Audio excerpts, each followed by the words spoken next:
자, 먼저 소개하도록 하겠습니다. 저는 지금 이제 큰사랑교회 섬기고 있는 주된 사역은 일교구와 청소년과 대학 청년을 다 합니다.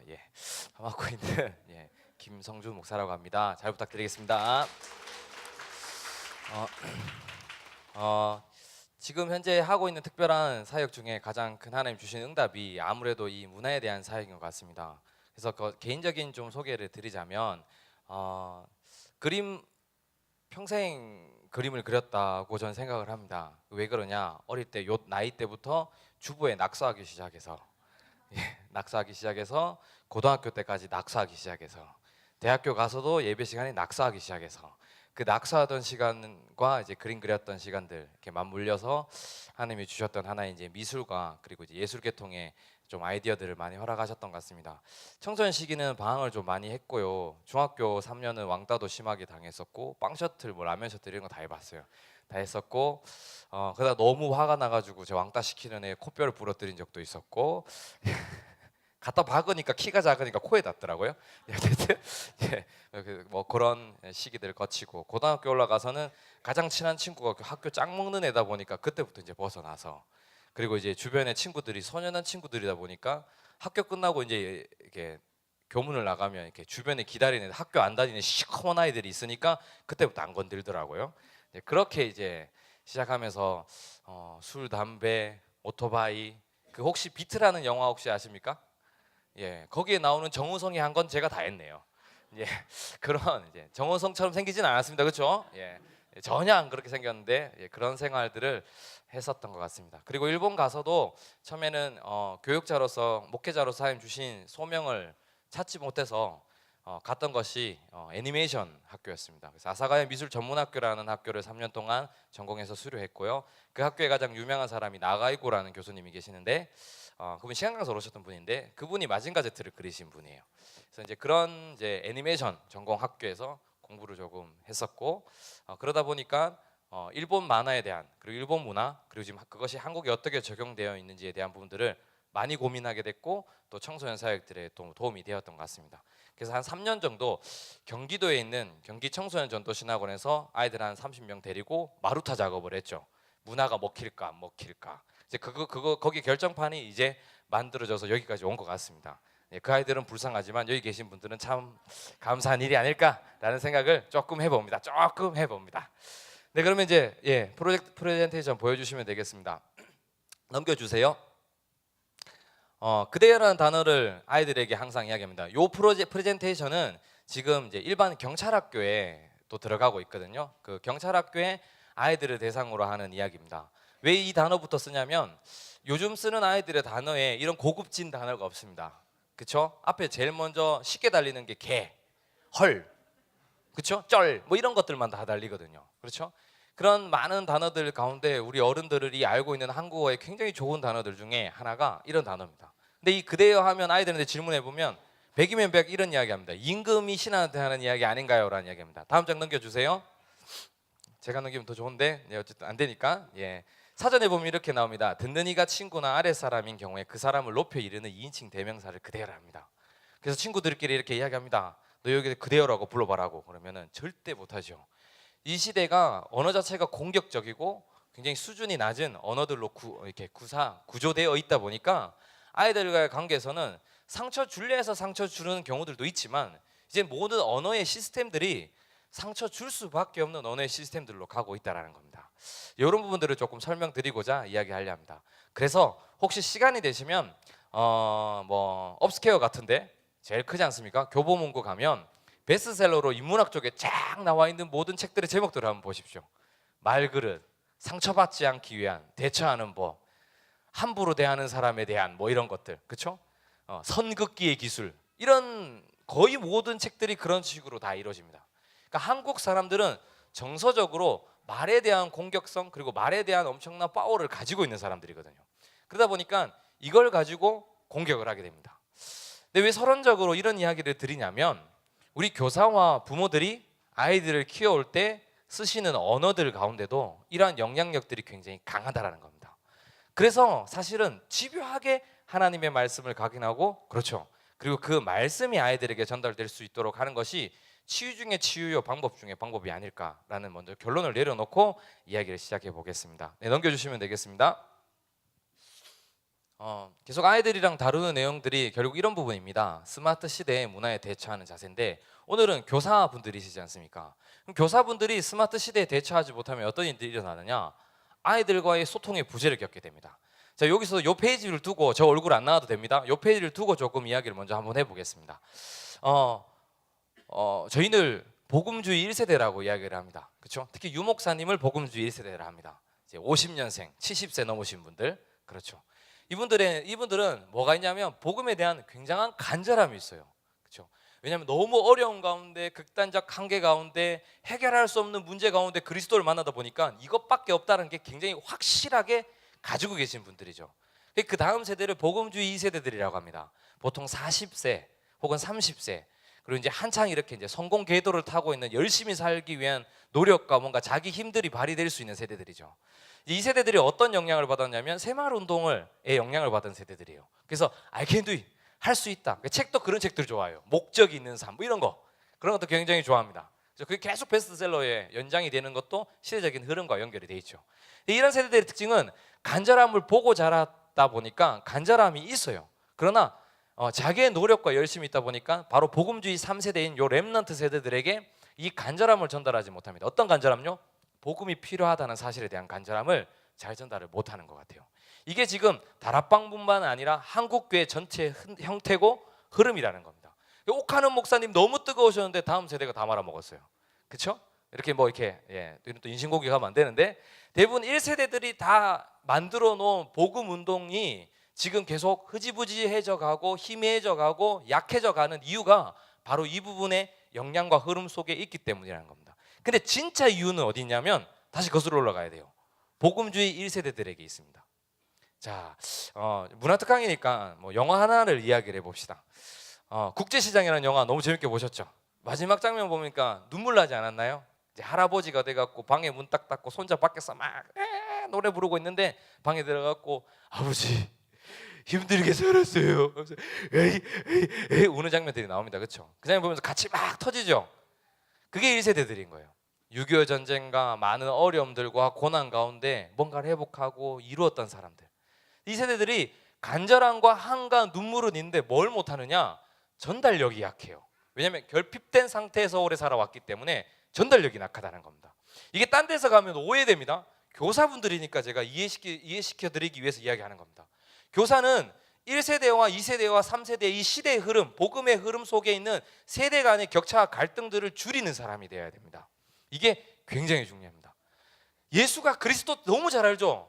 근데 이거 아이들의 입장에 맞게 전달할 수 있습니까? 그러면 이제 뭐부터 생각하느냐? 프로그램만 생각해요. 프로그램을 말하는 게 아닙니다. 이 복음이 이 아이들에게도 간절함으로 전달될 수 있냐는 거죠.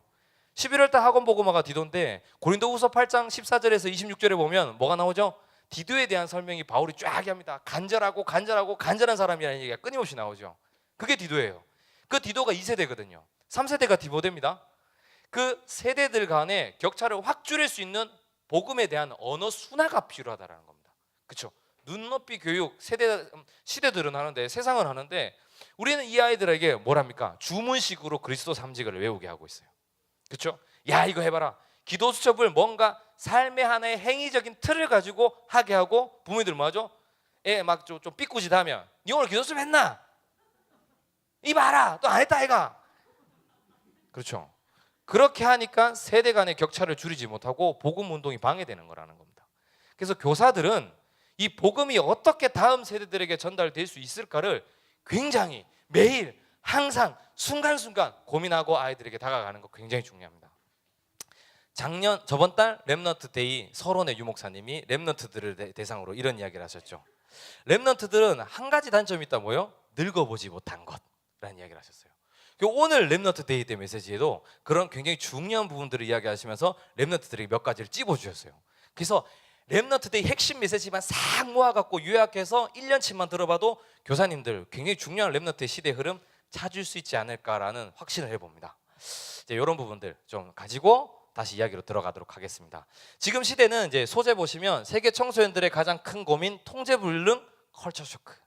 이제 이 문화적인 충격 자체가 이제는 통제 가능하지 않다라는 겁니다. 자, 중국을 가게 되면은 중국에 가서 비디오 테이프 이야기하면 알아들을까요? 못 알아들을까요? 못 알아들어요. 왜냐하면 비디오 테이프라는 형태를 본 적이 없는 사람들이니까요. 그 사람들은 DVD부터 겪었거든요. 그렇죠? 그래서 그러면 우리 밑에 아이들은 MP3 파일에 대한 옛날에 우리 아이리버 뭐 이런 거 얘들 전혀 몰라요. 삐삐 이러면 굉장히 뭐랄까 이렇게 고려청자 취급할 겁니다. 이게 세대 간의 문화 간의 갈등이 격차들인 거예요. 이런 부분들을 우리가 조금 생각하고 봐야 되겠습니다. 네, 그 프레젠테이션만 계속 쏴주시면 될 것 같습니다. 제 얼굴 안 나와도 돼요. 잘생기지 않았어요. 네, 다음 장 넘겨주시면 될 것 같습니다. 첫 번째 좀 이해하고 넘어가야 될 게 이제 정치, 경제, 역사 아이들한테 이야기하며 굉장히 아이들 싫어할 것 같죠. 굉장히 합니다. 한번 이야기를 해드려 볼게요. 정치, 경제, 역사의 흐름은 크게 저기 작은 것이 잘 안 보이겠지만 네 가지로 간단하게 줄여 이야기를 할 수 있습니다. 첫 번째는 일제강점기와 6.25 전쟁이 우리나라의 큰 문화적인 흐름의 틀을 만들었습니다. 단일민족이라는 단어가 언제 나왔을까요? 조선시대요? 아니요. 일제 때 나온 거예요. 단일, 그 일본, 그 문화입니다.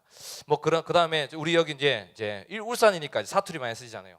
오늘 날씨 꾸무리하다. 그 꾸무리가 뭡니까? 날씨가 어둡다는 이야기입니까? 아니요. 일본어로 쿠모리라는 단어입니다. 쿠모리가 흐림이라는 단어거든요. 그것이 그냥 한국어식의 사투리처럼 된 거예요. 그런 단어들이 굉장히 많습니다. 그때 문화들이 우리나라를 배경을 하고 있는 거죠. 그리고 이제 1950년 세대가 6.25 이후에 직후 세대들로서 베이비붐 세대라고 합니다. 바로 지금 여기 계신 분들인 것 같아요. 그렇죠? 대부분 가족들이 뭐 6명, 7명, 많게는 10명 대가족입니다. 그렇죠? 근데 그 다 바로 밑에 70년대 세대들은 어떻죠? 확 줄어요. 하나만 낳자, 둘만 낳자 이때거든요. 새벽종이 울렸네. 이거 모르세요? 예. 쓰레기차 지나가면서 하면서 아침마다 막 시끄럽게 했던 그 세대들은 아이들이 적습니다. 그렇죠? 그리고 지금 이제 다음 이제 봐야 될 게 97년 바로 제 세대. 제가 97년에 중학교 2학년이었거든요. IMF 세대라고 합니다. 부모님들은 너무 어려운 세대. 저도 그때 생각을 해보면 너무 어려워가지고 소년은 아이들이랑 같이 막 생활하고 하다 보니까 반찬이 없으니까 나중에는 간장도 없으니까 나중에는 식용유에 밥을 비벼 먹는 상황까지 오더라고요. 그 식용유에 밥을 비벼 먹을 때 한두 그릇은 괜찮은데 이게 한 4-5 그릇 되면은요 매일 설사를 하게 됩니다. 네, 아주 기름지거든요. 그런 상황들 이게 이제 97년 세대들이 이게 같이 영향을 주게 됩니다. 다시 돌아가서 50년 세대들은 대가족 세대였다 보니까 뭔가 뭉치는 거, 조직적인 사회를 위해서 뭔가 희생하는 거 이런 거 굉장히 잘하세요. 근데 그 밑에 세대는요 아니라는 거예요. 거기에 대한 세대 갈등이 굉장히 큽니다. 그리고 그 밑에 세대들은요 더 하지요. 왜요? 지밖에 모르는 아이들입니다. IMF라 갖고 아이도 안 나왔어요. 애들이 없어. 그래서 언제 베이비붐이 다시 시대죠? 2002년 월드컵 때. 그렇죠? 이게 또 좀 다른 이제 시대적인 문화 흐름인 거예요. 거의 97년 세대를 대표할 수 있는 문화적인 흐름 중에 하나가 SES입니다. 너를 사랑해 나의 마음을 우우우. 그렇죠? 그 세대예요. 제가 SES를 너무 좋아했었거든요.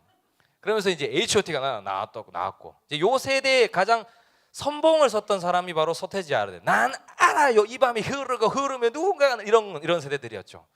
지금 아이들 제일 좋아하는 거 BTS잖아요. BTS 그렇죠? BTS가 어떤 흐름을 타고 있냐면 바로 서태지 아이들의 계보를 그대로 흘러타고 있어요. 그래서 아이들이 좋아하는 겁니다. 뭐요? 저항적인 것, 세대 간의 갈등에 대해서 반항하는 것. 이걸 뭔가 격차를 줄이려 하는 것이 아니라 우린 다르다라고 표현하는 것이 바로 이 세대의 문화거든요.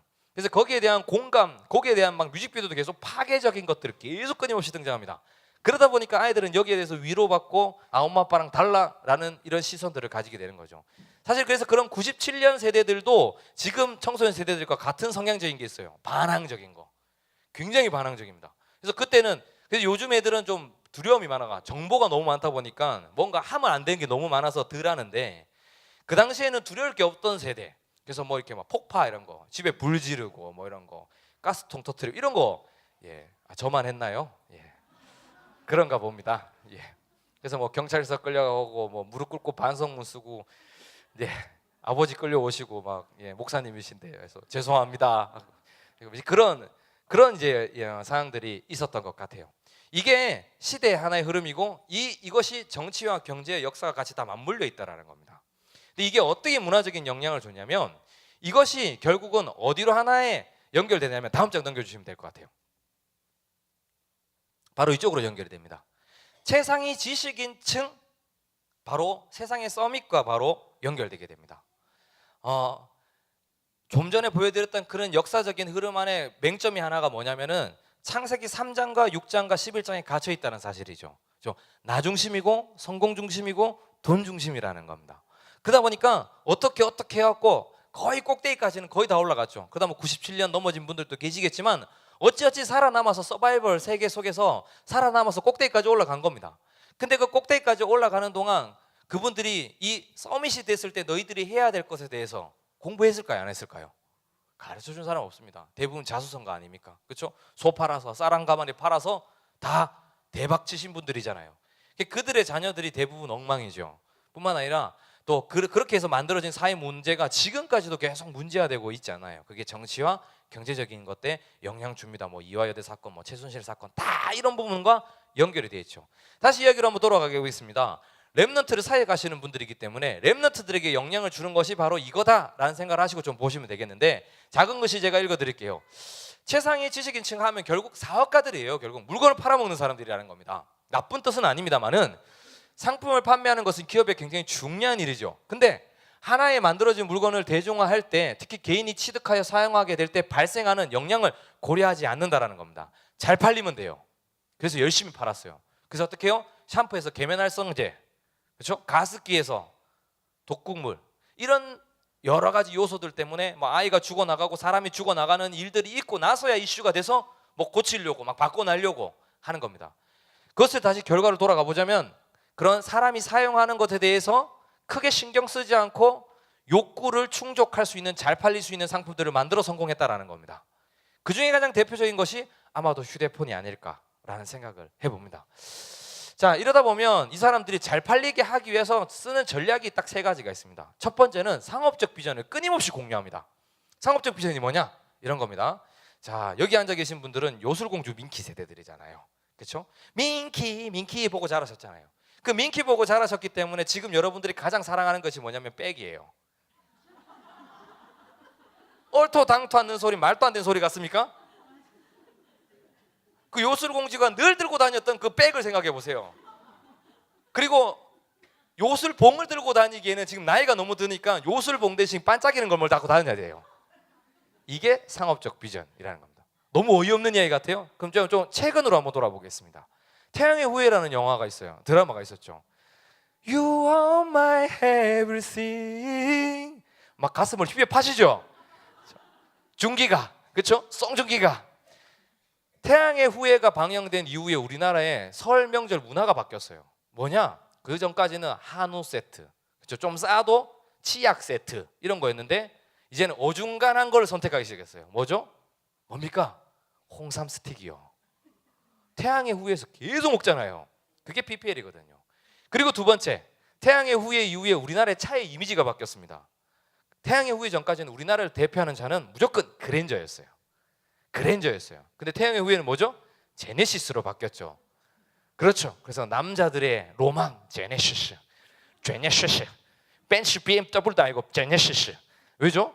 그 뽀뽀 장면 때문에요. 그렇죠. 무인 승차 시스템, 뽀뽀 쫙. 그 장면이 상업적 비전이라고 하는 겁니다. 야, 요래도 이해가 안 되시나요? 그럼 또 하나를 더 예를 들어 보겠습니다. 최근에 방영했던 미스터 선샤인이라는 또 드라마가 있었어요. 너무 재밌었죠. 저도 애청가였거든요. 미스터 선샤인을 보고 나면 제일 먼저 어떤 이미지가 형성이 되냐? 파리바게트가 이뻐집니다. 그렇죠? 파리바게트가 굉장히 역사 정통을 자랑하는 우리나라 빵가게로 둔갑을 하게 됩니다. 왜요? 그 미스터 선샤인에서 뭐로 나오죠? 불란서 제빵소로 나와가지고 그 겨울에 팥빙수 2개를 시켜놓고 맛있다고 해서 먹고 계세요. 거기에. 그런 것들이 상업적 비전이라고 하는 겁니다. 이런 비전들이 끊임없이 공유되다 보니까 어떤 일들이 일어나느냐?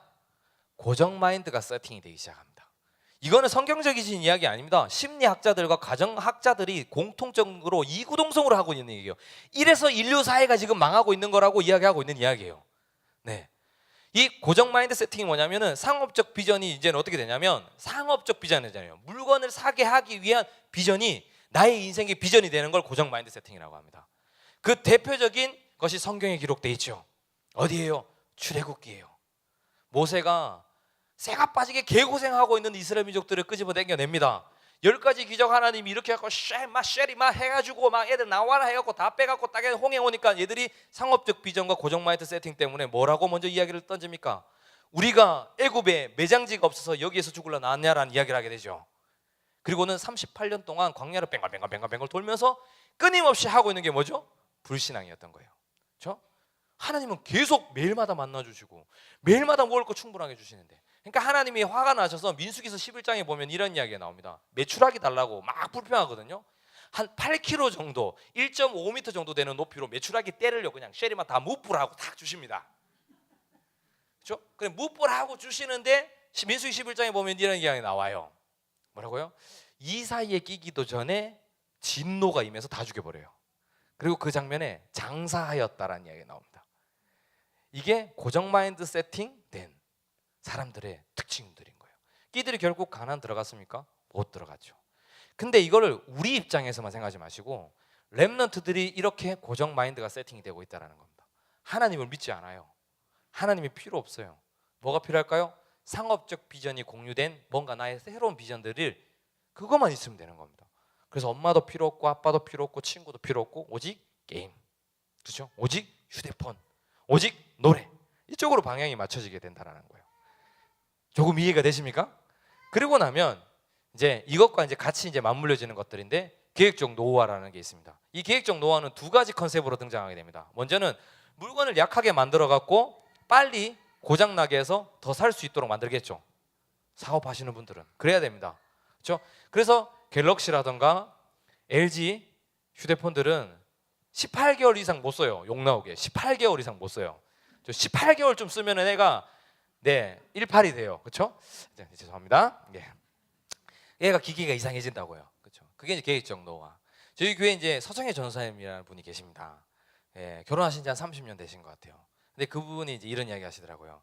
신혼여행 갈 때 샀던 필립스 드라이기를 아직도 쓰고 있다. 대단하시죠? 근데 그때는 기기가 튼튼했어요. 모토로라로 망치질을 해도 될 만큼 기계들이 튼튼했는데 요즘은 기계들이 굉장히 약합니다. 차도 약해요. 살짝만 박아도 막 범퍼 막 날아가고.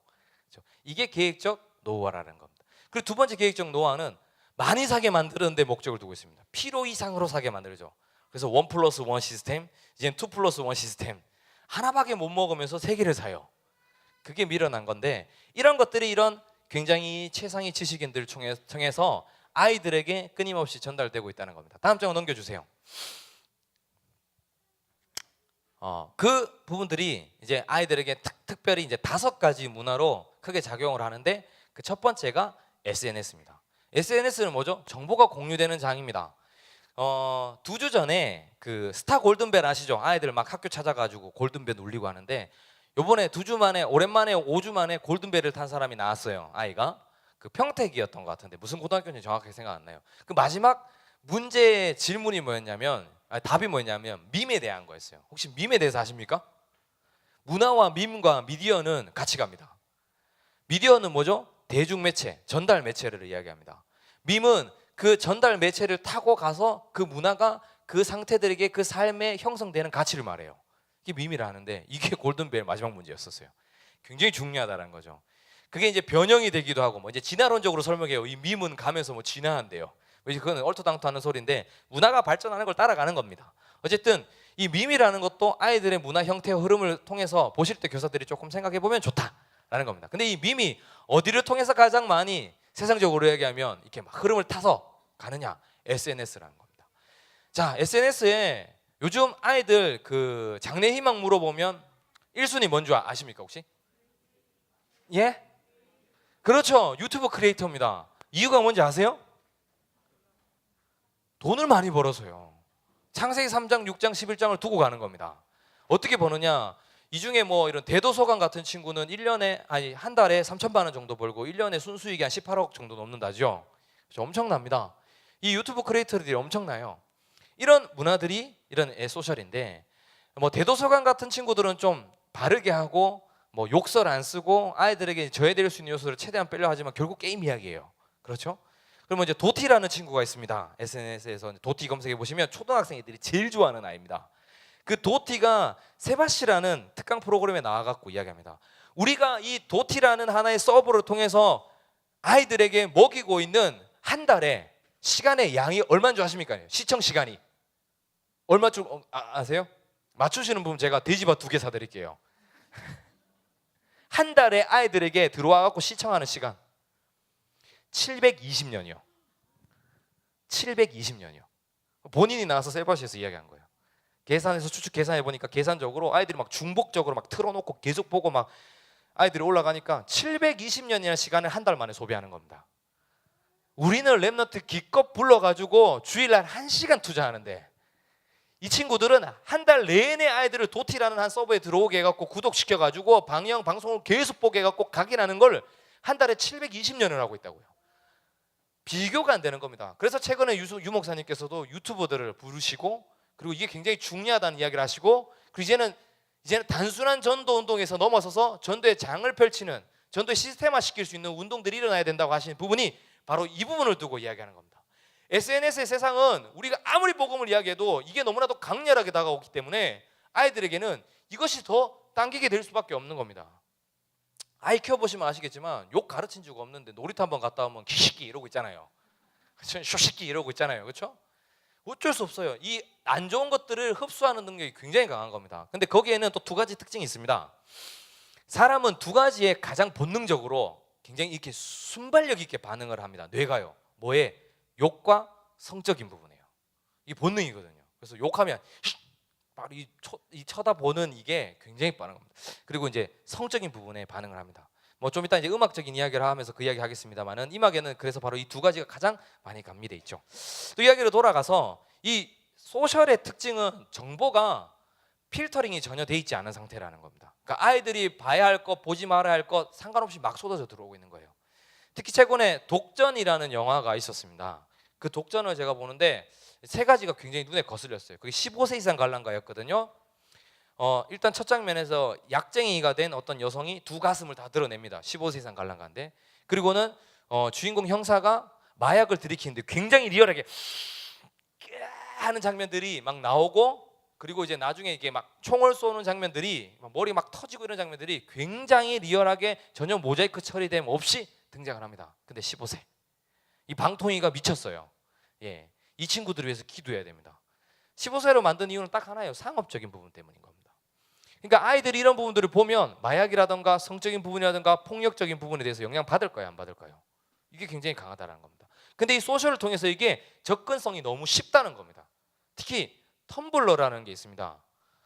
예, 혹시 아시는가 모르겠습니다만은 아이들을 만만하게 보시면 여기 랩너트 없죠? 예, 텀블러라는 게 있어요. 텀블러에서는 그 19금 뭐 이런 심의에 걸리는 시스템이 없어요. 그러니까 굉장히 야한 거, 굉장히 엽기적인 거 이런 것들이 그냥 다 쏟아져 나와요. 그러니까 얼마든지 볼 수 있어요. 얼마든지 그런 걸 통해서 영향받을 수 있는 거예요. 제가 일본에서 사역했던 랩너트 중에 하나가 얘가 초등학교 때부터 혼자 계속 컸던 애다 보니까 여러 가지 좀 결핍이 있었는데 얘가 중학교 때부터 어디를 파기 시작했냐면 구글 검색을 파기 시작하는 거예요. 근데 구글도 뚫기 시작하면요 엄청난 허점이 많거든요. 그러니까 거기서 걔가 뭘 심각하게 받아들이기 시작했냐면 시체에 대한 관심이 생기기 시작한 거예요. 걔 시체 이 시체 저 시체 막 찾아보다가 나중에는 부패된 시체 찾아보고 시체 막 터트리는 거 시체 썩어가는 거 이런 과정들을 막 보다가 애가 갑자기 한번 충격을 크게 받은 거예요. 이 친구는 지금 성인이 됐는데 아직도 생성 눈알을 보면 남자애가 으아 이러고 계셔요. 아직도 닭 껍데기를 못 먹어서 좀 벗겨달라 이야기해요, 남자애가.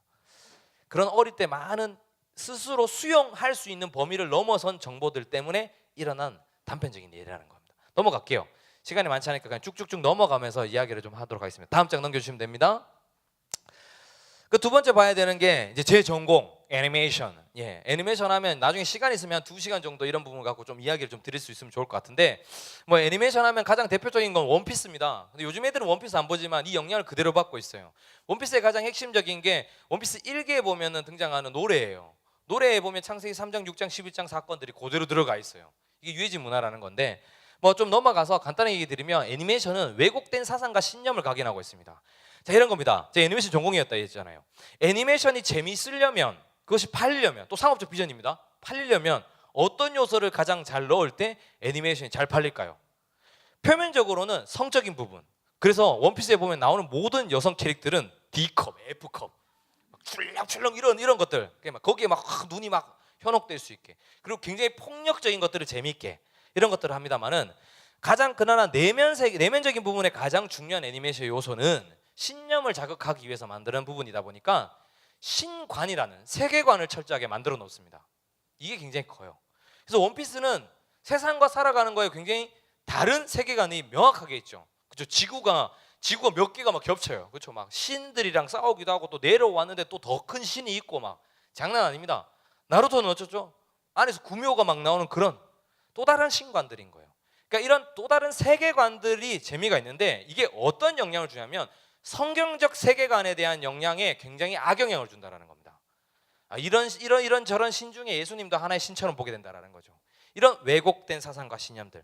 그리고 이제 잘못 알고 있는 권선징악이라는 단어가 뭐냐면, 나한테 괴롭힌 사람은 악이고, 그렇죠? 나한테 잘해주는 사람은 선으로, 이렇게 굉장히 간단하게 결론을 내려버리게 된다는 겁니다. 그러면 엄마 아빠가 맨날 잔소리하니까 뭐죠? 시대 악이 되는 겁니다. 아침부터 막 욕하고 학교 가라 그러고, 얘 입장에서는 자기 위한 이야기지만 어떻게 해요? 저 사람이 진짜 나를 정말 생각하는 걸까? 아침부터 저렇게 고래고래 소리치고, 밥 먹고 있는데 뭐 준비했냐 그러고, 또 뭐 나가려 신발 신고 있는데 숙제 들고 가냐고 또 잔소리하고 있고, 그렇죠? 예, 이런 부분들이 작용을 한다는 겁니다. 그래서 나온 굉장히 중요한 하나의 문화가 있습니다. 베스킨라빈스 리원 가면 다 음식으로 만들어진 네임들인데 한 개만 뭐로 돼 있죠? 뭐요? 뭐라고요? 엄마는 외계인이라고 이야기를 합니다. 굉장히 맛있는 것들이 같이 세팅이 돼 있어요. 그렇죠? 네, 이런 것들이 이제 하나의 문화적인 형태예요. 넘어가겠습니다. 넘겨주시면 될 것 같습니다. 그런데 이제 영화는 이제 교사님들이 조금 관리를 해주셔야 되는데, 애들 막 데리고 영화 막 보러 가요. 저희 딸이 초등학교 1학년 때 그 수행록 같은 거 막 쓰더라고요. 일기처럼. 그래 막 단체 사서 이렇게 모아갖고 학교에서 갖고 오는데, 제가 쭉 다 관심 있으니까 다 읽어봤죠. 근데 어떤 아이가 이야기를 하는 겁니다. 아빠는 영화를 봤다. 근데 아마 19금 영화를 본 것 같아요. 너무 무서워서 울었다. 그러나 아빠랑 영화를 같이 보고 와서 좋았다라고 그냥 결론이 나 있어요. 그러니까 이 시대 우리 부모님들 세대들은 문화에 대한 충격도 없고, 문화에 대한 교육도 없었고, 그리고 문화가 어떻게 아이들에게 영향을 주는지 전혀 모르는 상태이기 때문에 이걸 그냥 막 먹이는 겁니다. 특히 그 중에 하나가 바로 이거예요. SNS는 지들 손으로 지들이 찾아가요. 이걸 못하게 해도 다 찾아가요. 왜냐하면 휴대폰 다 지어주셨으니까. 그렇죠? 그리고 만화는요, 휴대폰 지어줬으니까 만화 너무 많이 봅니다. 웹툰 요즘 안 보는 아이들 누가 있을까요? 그 웹툰 중에 대표적인 뭐 패션왕이라든가 복학왕 이런 것들 했던 기안84, 어떤 사람이죠? 아직도 자기가 갖고 있는 공황장애 못 고친 사람입니다. 그렇죠? 이런 사람이 주는 영화다 보니, 만화들이다 보니까 만화도 굉장히 어두워요. 그러다 보니까 뭐 동성애적인 코드라든가 이런 하나님과의 반대되는 이런 크리스찬에 대한 이 포스트 모더니즘적인 요소들이 굉장히 많이 가미돼 있죠. 그리고 이제 영화는 저기 왜 작은 글씨 보입니까? 제가 이제 그냥 하나의 정의를 해봤는데, 잔인함의 완충작용. 뭐 말이 되나 안 되나 모르겠습니다만은 잔인한 것을 굉장히 익숙하게 만드는 것이 요즘 이 시대의 영화들입니다. 자, 한번 봅시다. 저기 VIP라는 오른쪽 끝에 영화가 하나 있습니다. 보신 분? 네, 몇 분 안 계신데, VIP는 러닝타임 한 15분쯤인가? 보면은 어떤 장면이 나오냐면, 고등학생 아이가 북한에서 길을 가는데 들판을 걸어가고 있는데 납치를 합니다. 납치를 해갖고 데리고 가가지고 거기 정부의 이런 그 고위 간부급의 자녀들이 모여가지고 그 아이를 성폭행하고 강간하고, 그리고는 낚싯줄로 목을 졸라 죽이는데 그게 굉장히 리얼하게 등장하고, 마지막에 눈물 한 방울 떡 떨어지는 것까지 다 포인트를 잡습니다. 자, 그러면 살인자의 기억법은요, 17년 동안 대나무 숲에다가 계속 사람을 묻어가는 이야기입니다. 그죠? 올드보이 옛날 거잖아요. 다 아시죠? 여기서 굉장히 기억에 남는 두 장면이 있습니다. 첫 번째는 감옥에서 탈출하자마자 망치로 살아있는 사람 이를 하나씩 다 빼기 시작합니다. 그리고는요, 나중에 자기 혀를 잘라요. 거의 끝장면에 가면 이러고 계십니다. 근데 그 장면 바로 직전에 어떤 일이 있죠? 거기에 싸움 제일 잘하는 사람 허리를 반을 꺾어서 접어버리죠. 안 보셨습니까? 네. 그리고 이 역에서 굉장히 올드보이가 핫했던 이유는 자기 딸과 성관계를 가지게 됩니다. 근친상간. 이런 부분들이 굉장히 리얼하게 다 나오기 때문에 잔인한 충격적인 요소들을 익숙하게 만들어가는 거예요. 범죄도시는요, 시작부터 끝까지 뭐죠? 쉐리 부수는 이야기밖에 없습니다. 그렇죠?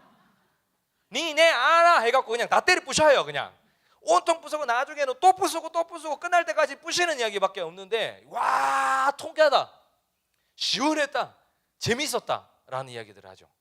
또 반드시 잡는다는 영화도 한 러닝타임 한 15분쯤. 요때가 중요한가 봐요. 그러니까 관객들이 빠져나가는 거를 없애기 위해서 요때 좀 더 충격적이고 좀 더 잔인하고 좀 더 성적인 부분들을 감미를 하는 것 같아요.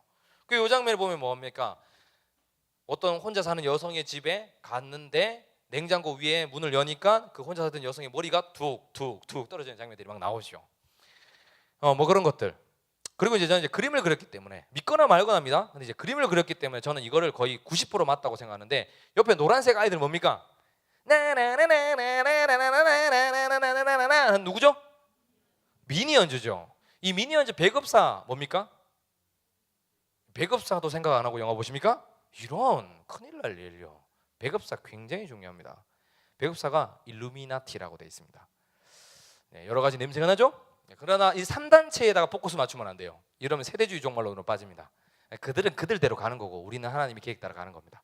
어쨌든 그 단체에서 만든 이거는 캐릭터를 만들 때는 항상 뭘 보냐면 참고를 뭔가를 합니다. 그래서 카피를 한 다음에 그걸 변형을 해서 뭔가의 캐릭터를 만듭니다. 그래서 뭐 고질라 같은 경우에는 소라게를 컨셉으로 만들어서 이렇게 뭐 변형하고 뭐 이런 거였거든요. 이 미니언즈는 남성의 성기를 말합니다. 두 짝의 불알과 뭐 그런 더 이상 이야기하지 않겠습니다. 이것이 그러니까 성적 코드들이 감미가 돼 있기 때문에 어떻게 해요? 보고 나면 어른도 재밌고 아이도 재밌는 겁니다. 뭐 라이언킹도 마찬가지였고 특히 이제 공주 관련된 거의 모든 만화들은 이런 컨셉들이 항상 있습니다. 반드시 있고요. 없으면 영화 망해요. 순수하게 영화만 만들면 망해요. 아까 얘기했던 성적인 코드 그리고 이런 욕설적인 부분들 이런 부분들이 항상 감미돼야 되거든요. 한번 알아보시면 그럴 겁니다. 자, 그러면 여기 인사이드 아웃은 어떤 이야기입니까? 동성애적인 요소가 감미돼 있죠.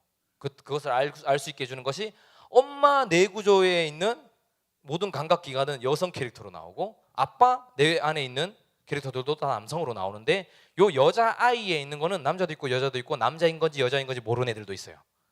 이런 부분들이 있죠. 자, 또 넘어가서 프리즌 보셨습니까? 이게 한 사람이 조직에서 배반을 합니다. 감옥 안에서. 그래서 한석규가 어떻게 하냐? 식용유를 끓입니다. 그걸 앉아갖고 묶어놓고는요 살아있는 채로 식용유를 쫙 부어요. 자, 넘어가 볼까요? 다음 장 한번 넘겨주십시오. 이 시작점이 아마 이 킹스맨인 것 같아요. 킹스맨은 처음부터 끝까지 너무 잔인한 걸요 너무 당연하게 이야기를 해요. 한 장 더 넘겨주실래요? 그 중에 대표적인 게 저기 발이 칼로 된 분. 이게 샹 하면 사람이 이렇게 쭉 갈라지고, 그렇죠? 2탄에서 나왔던 분은 여기 빨간색 옷 입고 계신 분이죠. 이분이 햄버거 들고 계시죠. 요리하게 하신 너무 상냥한 분인데 이분이 뭐냐면 거의 그 한 지부의 지점장 같은 분이에요. 그 저희 마피아에 미션을 실패하고 오면 그 사람을 산채로 분쇄기에 갑니다. 가는 장면 그대로 나와요. 와 들어가면 밑에 고기가 와 나온 그걸로 패트를 만들어서 햄버거 만들고 다음 미션 하는 사람이 줘요.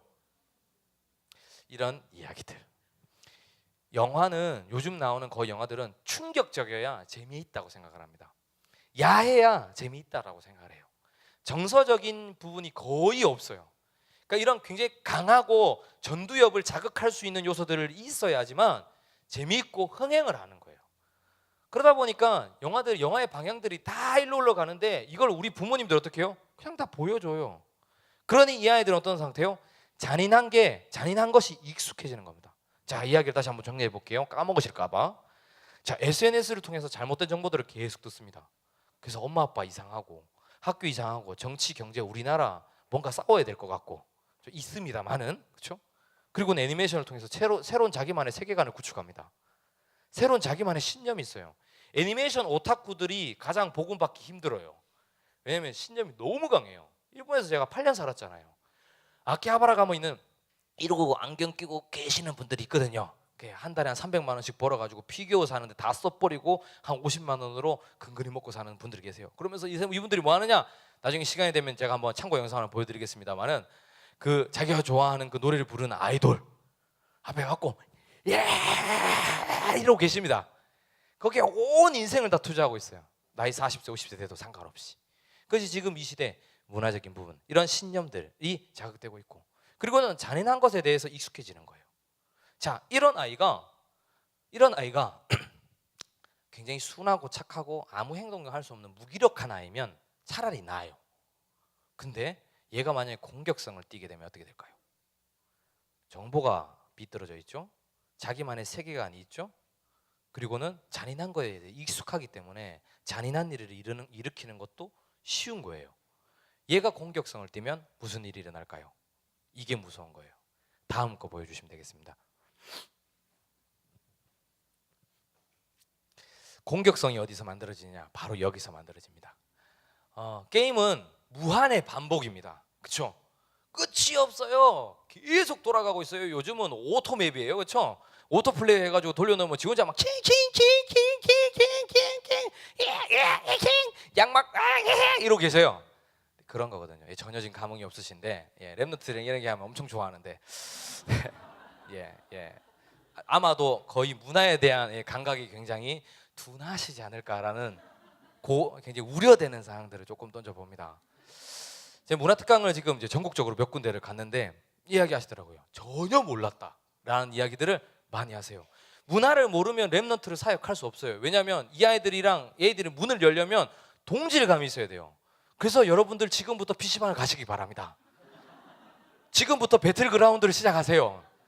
옵치를 하셔야 돼요. 초등학생 사역하려면. 그렇죠? 옵치가 뭔지도 모르죠? 그래서 랩너트들이 우리 교사님들과 부모님들이 이야기하고 고답, 노답, 판타스틱이라고 이야기하는 겁니다. 이것도 뭔지도 모르시죠? 고답, 고구마같이 답답한 사람. 노답, 말 그대로 영어의 노와 답이 없는 사람. 판타스틱은요, 이게 짬뽕된 너무나도 스페셜한 사람이라고요. 고답, 노답, 판타스틱이라고 이야기를 합니다. 그리고는 또 한마디를 합니다. 잔소리 시작하면 법 bless you라고 이야기를 하죠. 왜요? 당신이 법이 없었으면 죽었을 거야 라는 이야기입니다. 이런 이야기들을 합니다. 어쨌든 다시 이야기로 돌아가서 아까 그 앞에 세 가지 요소와 함께 이 게임이라는 것이 감미되면서 반복을 합니다. 게임은 뭐냐면 무한반복이라는 거예요. 자, 이런 겁니다. 비행기 조종사가 어떻게 되는 줄 아십니까? 공부 열심히 해야 되죠 라고 이야기하시는 분들이 바로 문화를 모르는 거예요. 공부 열심히 해야 되는데 거의 졸업하기 전에 거의 한 350시간에서 많게는 700시간 가까이를 투자해가지고 한 가지를 반복을 합니다. 많은 시간이죠. 뭘 하냐? 비행기 시뮬레이션 박스, 비행기랑 똑같이 생긴 형태의 박스에 들어가고 이륙하고 착륙하고 이륙하고 착륙하고 이륙하고 착륙하고 이륙하고 착륙하고 이륙하고 착륙하고 이륙하고 착륙하고를 반복을 해요. 그러고 나면 딱 여기를 통과하고 나면 비행기 딱 몰면 바로 이륙하고 착륙합니다. 앞으로 이제 운전면허 학원도 VR 끼고 시뮬레이션 박스에 들어가고 왼쪽으로 오른쪽으로 깜빡이 넣으세요 이렇게 할 거예요. 그게 앞으로 멀지 않은 가까운 시대에 여러분들의 삶이에요. 이제 그렇게 해갖고 계속 무한으로 반복을 하면 어떻게 된다면 익숙해지는 거예요. 익숙해지면 전문성이 생기는 겁니다. 자, 여기 보면 글 중에 하나 있죠. 보면 밑에 보면 1만 시간이라는 법칙이 있습니다. 이제 이게 맞지 않아요. 왜냐하면 영국에서 한 3분 정도가 굉장히 유명한 학자들이 야 이거는 맞지 않다라고 근거를 제시해 버렸기 때문에 3년 전에 이제 1만 시간의 법칙은 맞지 않는 법칙으로 지금 주장이 되고 있어요. 근데 1만 시간의 법칙이 이런 겁니다. 1만 시간 하루에 3시간, 일주일에 20시간, 10년간 연습하면 1만 시간이에요.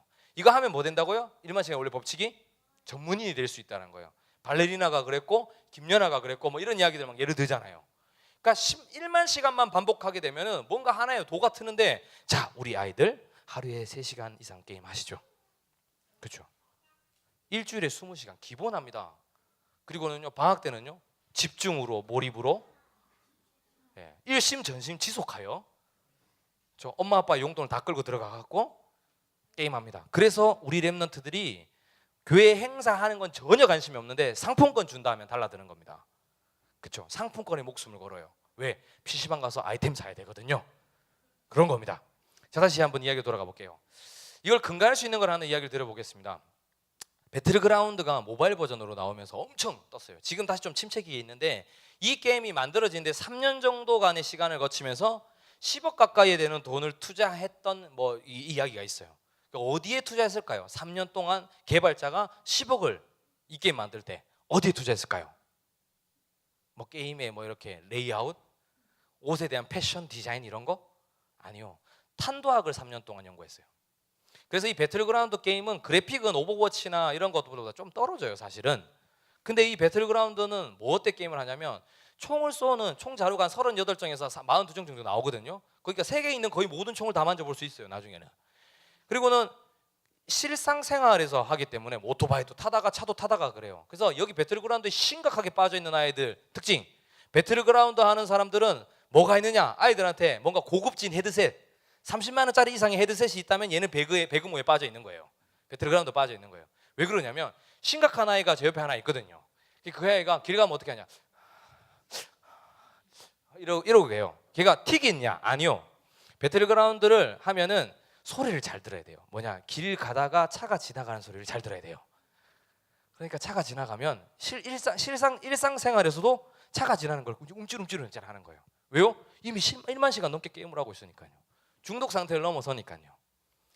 자, 그리고 또 돌아가 보겠습니다. 탄도학이 들어갔다 보니까 총알에 쏘는 각도와 정확도, 그리고 총알의 흐름, 그 총알이 맞았을 때 일어나는 현상들이 그대로 수학적 계산으로 들어가 있던 거예요.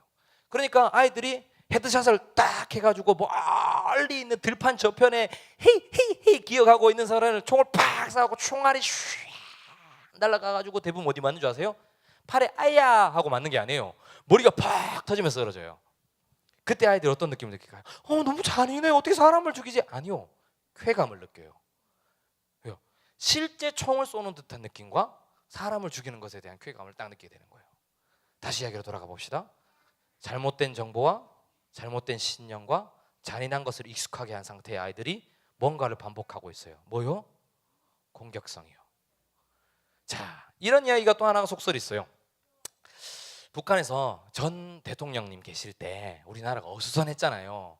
그때 6.25 전쟁 이후에 한 번 더 내려와 보겠다고 이분들이 다짐을 하시고 스파이를 몇 분을 보내셨대요. 이거 믿거나 말거나 속설입니다. 그렇죠? 믿거나 말거나 믿지 마세요. 그냥 우스운 이야기로 들으세요. 나중에 가가지고 그런 일이 있었더래 하시면 안 돼요. 이거 저 잡혀가요. 네, 112를 전화해야 되는 상황이 돼요. 그런 일이 안 되니까 그런 일이 있었대요. 근데 우리나라 6.25 전쟁을 이길 수 있었던 가장 승리의 비결은 인천 상륙 작전이 아닙니다. 역사의 흐름을 다시 확인해 보시면 인천 상륙 작전은 결정타였죠. 그렇죠? 인천 상륙 작전을 성공하게 했던 계기가 뭐였냐면 이 낙동강 하류에 있었던 우리 국군 안에서 소년병들의 역할이 컸어요. 그게 태극기 휘날리며의 근거가 되는 영화예요. 소년병들이 아직 16살, 16살 안 되는 아직 성인이 안 된 아이들이 군인들이 다 죽어 나가니까 자기들이 군복 입고 총 들고 나가가지고 3일의 마지막 하루를 버텼던 거예요. 그게 인천 상륙 작전을 하게 하는 중요한 요소가 됐거든요. 그래서 스파이들이 그러면 얘들이 뭐가 주강했습니까? 소년병들이 또 마지막에 허점 쳐가지고 거사를 실패하게 할 수 있으니까 얘들이 뭐 하는지를 파악하자고 내려온 겁니다. 그래서 분명히 월요일부터 금요일까지는 학교 다닐 거니까 금요일 저녁에 내려와가지고 주말에 얘들이 뭐 하는지 찾으러 내려온 거예요. 근데 애들이 토요일 날 딱 왔는데 애들이 없어요. 어디가 있을까요? 그렇죠, 잘 아시네요. 그래서 PC방을 간 겁니다. PC방을 갔는데 스파이가 딱 봤는데 기겁할 일이 일어나는 겁니다. 아직 청소년들이 먹고 싶은 것도 많을 거고 장난감도 사고 싶은 것도 많을 거고 뭔가 갖고 싶은 게 많을 건데 20만 원짜리 자기 키보드와 50만 원짜리 마우스와 35만 원짜리 소니 헤드셋을 끼고 열심히 뭔가를 하고 있는 겁니다. 뭐죠? 총 게임이요. 스파이가 보고 놀란 겁니다. 얘들은 주말에도 쉬지 않고 군사훈련을 하고 있다. 내려오면 큰일이다. 큰일이다. 그때랑 너무 다르다. 그래서 못 날아왔다는 속설이 있습니다. 우스운 이야기로 들으시겠지만 실제 우리 상황이 그런 겁니다. 이 아이들 총 지어주면 총 잘 쏴요. 왜요? 아까 제가 비행기 시뮬레이션 얘기도 드렸잖아요. 1만 시간의 법칙도 이야기 드렸잖아요. 아이들이 계속 어릴 때부터 반복하는 게 게임인 거예요. 처음에 시작은 뭐 애니팡 같은 걸로 시작하겠죠? 애니팡은 공격성 없는 것 같아요. 아름다운 토끼들과 귀여운 강아지들이 나오니까 다 죽이고 있잖아요. 게임은 언제나 처음부터 끝까지 다 공격성이에요. 죽이지 않으면 내가 죽어요. 이겨야 돼요. 경쟁과 공격성이 항상 감비되어 있는 게 게임이라는 거예요. 그래야 재미가 있거든요. 그리고 이제는 그 오버워치나 그 다음에 뭐 롤 같은 걸 아이들이 더 좋아하는 이유는 그 게임 안에 특성이 뭐냐면은 잘 안 죽어요. 이렇게 피할 수도 있고, 그렇죠? 이렇게 좀 이렇게 바를 수도 있고, 이런 것들을 갖고 진짜 조금 더 이런 싸움의 기술들을 리얼하게 만들어 주는 부분들이 감미될 때 아이들이 막 호응을 하는 거예요. 이런 부분들이 이제 실제화되는 것들이죠. 이게 게임입니다. 결국은 이렇게 되면 아이들이 어떻게 될까요? 다음 장 넘겨주세요. 아이들이 굉장히 공격성을 띠고 공격하는 상태들이 되는데, 뭐 이건 좀 지나간 게임입니다만은 또 요즘에 나오는 게임의 또 하나의 이제 특성이 있습니다. 이 검은 사막, 제가 이게 사전 예약만 100만 돌파를 하길래 다운받아 가지고 열심히 했어요. 집에서 욕 먹으면서 아니 애가 둘이 나빠고 왜 이렇게 게임을 하고 있냐고. 그래서 이걸 해봐야 하는데 뭘 이해를 해줘야 말이죠. 예, 어쨌든 열심히 했죠. 그래서 한 40렙까지 올렸어요. 굉장히 어려웠어요. 너무 힘들었어요. 그걸 하고 있는데 영적 문제 도지를 하더라고. 너무 힘들었었어요. 근데 이 검은 사막의 특징이 뭐냐면 다음 장 넘겨주세요. 첫 등장에 얘가 나옵니다. 흑정령이라는 게 나와요. 내가 사라지면 너의 생명도 보장 못해. 시작 때부터 얘가 등장을 하고 계속 따라다닙니다. 시커먼 게 하나. 다음 장 넘겨주세요. 얘가 레벨이 30이 되면 요래 돼요. 넘겨주세요. 얘 레벨 50 되면 얘가 돼요. 얘래 돼요. 뭡니까? 귀신이요. 바로 흑정령 귀신이요. 그러니까 게임의 이런 공격성뿐만 아니라 또 뭘 감미하느냐? 애니메이션도 지금 소셜도 그리고 지금 우리 모든 랩너트들이 가지고 있는 모든 문화라는 것 안에는 이러한 귀신 문화가 항상 바탕을 두고 있다라는 겁니다. 자, 넘겨주세요. 그리고 이제 음악. 자, 음악은 엄청난 힘이 있습니다. 제 강의를 들었던 분은 아시겠지만 나의 살던 고향은 꽃피는 산골. 제가 노래를 못 부르는데 이렇게 딱 부르는데 어떤 생각이 드십니까? 저 사람 저기서 왜 저러고 있냐라는 생각 말고 내 고향이 어디였을까를 생각하지 않습니까? 저 시키지 않았어요. 음악은 엄청난 힘이 있어요. 그리고 하나님이 주실 수 있는 완전한 치유의 능력은 없지만 음악 안에는 치유 프로그램들이 감미될 수 있는 엄청난 위력이 있어요. 근데 이걸 어떻게 하느냐? 아이돌 문화로 퇴색시키고 변질시켰다는 게 문제입니다. 그래서 저는 아이들에게 아이돌 문화를 하나로 정의하기를 아이를 돌로 만드는 문화라고 이야기합니다. 이유는 뭐냐면 이런 겁니다. 아이들의 가치관과 이성관과 결혼관과 소유관과 정체성들을 다 흔들어 놓고요, 망가뜨려 놔요. 자, BTS 최근에 혹시 BTS 그 뮤직비디오 혹시 보셨습니까? 예, 우리 교사분들이면 보셔야죠. 예, 꼭 보셔야 됩니다. 꼭 보시고 영적 문제 와야 돼요. 그래 아이들이 이해하죠. 네, BTS 아이돌이 제목이 아이돌이에요. 뮤직비디오 제목이. 아이돌이라는 걸 보면 처음에는 이제 로마 신접을 합니다. 이러면서 로마 신접을 합니다. 그리고 나서 갑자기 사바나로 넘어가요. 호 이러면서 넘어가요. 그리고는 나중에 바로 그 다음 장면이 귀신 접신을 하는 장면을 굉장히 리얼하게 막 등장을 시키고 막 이런 부분들이 나오게 됩니다. 요즘에 나오는 거의 모든 아이돌의 음악과 뮤직비디오들은 이런 부분들이 다 가미돼 있어요. 그래서 이 다음 시간에 좀 이야기 나누고자 하는 것은 이제 뮤직비디오라든가 영상들을 몇 개를 틀어드리겠습니다만은 이런 요소들이 아이들에게 그대로 적용되고 전달되고 있다는 것이 문제라는 거죠. 그래서 이 노래라는 부분들을 가지고 아이들이 위로를 받고 있거든요. 또 노래라는 거에 또 하나의 특징이 뭐냐면 노래를 딱 들을 때요, 지금 있던 생각과 가치관에서 싹 탈출할 수 있어요. 그래서 엄마의 잔소리로부터 벗어나기 위해서 엄마 잔소리할 때 먼저 이어폰을 꽂습니다. 그렇죠? 수업이 너무 듣기 싫으니까 귀 말아갖고 뒤쪽에다가 한쪽에 꽂고 이러고 수업 듣고 있죠. 그래서 다른 자기만의 세계관들을 만드는 겁니다. 그걸 통해서 위로받는 거고요. 그러다 어떤 문제가 올 것 같습니까? 결국 많은 것들이 무너진 상태로 살아가기 때문에 이제 귀신 문화와 이런 굉장히 많은 랩너트들이 하지 말아야 될 많은 문화들에게 젖어들게 되는 겁니다. 넘겨주세요. 이게 여기까지가 이제 문화의 1단계. 문화를 그냥 쭉 설명드린 겁니다. 그렇죠? 교회가 아니라 바깥에서도 충분히 설명할 수 있는 내용들. 결국은 아이들은 이제 그리고는 이런 문화의 상태 속에서 어디 있냐면 학교 성적 중심으로 가고 대학 중심으로 가고 자기 중심으로 가고 부모 혹은 부모 중심으로. 부모가 너무 세면 부모 중심으로 가요. 네가 대학 가야지 않겠냐? 예? 수능이 지금 며칠이 남았는데 이러고 계시죠? 그러니까 애들이 토요일 날 청시를 못 와요. 왜요? 엄마들이 안 보내니까. 죄송하지만 그렇잖아요. 애 학원도 가야 돼요. 절대 랩너트 시스템 안 보냅니다. 왜요? 학원이 더 중요하니까요. 그냥 아이들은 어떻게 해요? 더 병드는 거예요. 더 시달리는 거예요. 그 자리만이라도 앉아가지고 딱딱하더라도 듣기 힘들더라도 그 자리에서 말씀을 조금이라도 더 들으면 그 자리가 뭔데 되냐면 영적 샤워 상태가 됩니다. 지는 알아듣든 못 알아듣든 그 자리에 자든 간에 영적인 말씀이 선포되기 때문에 그 자리를 통해서 주일이 준비될 수 있는 기간이 된다고요. 그래서 청소년 신학원, 초등 신학원, 서밋스쿨을 포함한 거의 모든 랩너트 시스템들은 아이들을 좋든 싫든 간에 보내야 될 이유와 목적들이 여기에 있는 거예요. 주일 예배를 성공하게 하기 위한 굉장히 동기 있는 목적이지만 굉장히 일리 있습니다. 그래야 아이들이 살아나죠. 아까 같은 이런 정보와 많은 문화들 속에서 아이들이 젖어 살다가 토요일도 아니잖아요. 이미 주일날 새벽까지 음악 듣다가 영화 보다가 게임하다가 자기 문화 하다가 겨우 막 지쳐서 잠이 들어갖고 엄마가 깨우니 그때는 어떤 상태요? 흑암과 저주, 혼돈과 공허, 카오스. 그러게 되는 겁니다. 그러니 예배 오면은요, 졸려 죽겠는데 여기 앉아 있으라 한다고 애들 미치려 그러죠. 그래서 진짜 필요한 것이 뭐냐? 렘넌트 미션업 시스템입니다. 아이들이 토요일 날 가도해야 돼요. 아이들 토요일 날 디지털로부터 해방시켜야 돼요. 산속에 굴을 한 100만 평 파가지고 촛불 켜놓고 아무것도 할 게 없어서 저녁 9시에 잠이 들 수 있는 상황들을 만들어줘야 되는 것 같아요. 제가 너무 악합니까? 청소년 사역을 한 10년쯤 해보니까 결론이 그거밖에 없어요. 없어요. 아이들에게 율법적인 부분을 말하는 것이 아니라 이 문화로부터 아이들을 떼어낼 수 있는 작업들을 우리가 해주지 않으면 누가 하겠습니까?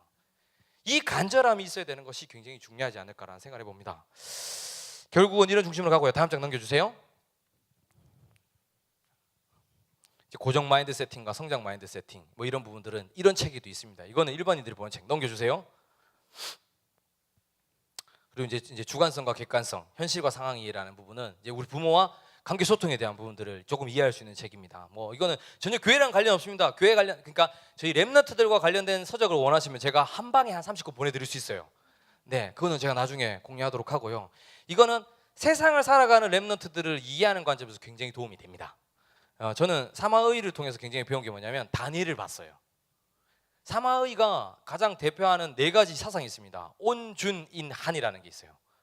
왜냐하면 항상 미소를 띈다, 철저하게 준비한다, 그리고 참아낸다, 그리고 결정적인 순간에 한을 가지고 다 잡아 죽인다. 이게 사마의였어요. 사마의는 조조, 조비, 조순, 가장 사이코틱한 군주 셋을 다 섬겼던 책략가였던 거예요. 다니엘도 이런 부분들 발견하는 것 같아요. 근데 다니엘 1장에 보면 뭐죠? 뜻을 정했어요. 온준인 한. 그리고는요, 어떻게 해요? 자기 인생에 다니엘이 뭡니까? 다니엘 아십니까? 다니엘 8살 나이에 불알 2개가 날아갔어요.